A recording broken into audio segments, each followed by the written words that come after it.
ये है भारत की घरेलू सीमा, ठीक है।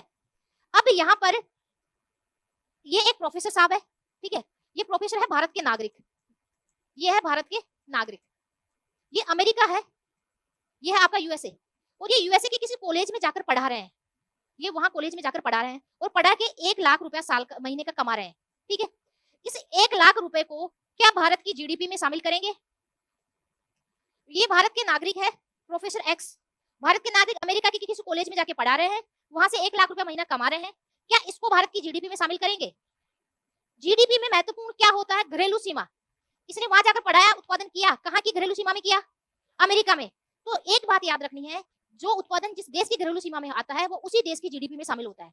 इसने जो 1 लाख रुपया कमाया है वो यूएसए की जीडीपी के अंदर शामिल होगा, लेकिन भारत की जीडीपी के अंदर शामिल नहीं होगा। आगे बात समझ में? अगला उदाहरण देखिए। अब अगर बात करें जीएनपी, ग्रोस नेशनल प्रोडक्ट, सकल राष्ट्रीय उत्पाद, और जीएनपी की परिभाषा में मैंने लिखा है नागरिक वर्ड, ठीक है। जिस देश के नागरिकों ने कमाया ना वो वहां की जीएनपी में जाएगा।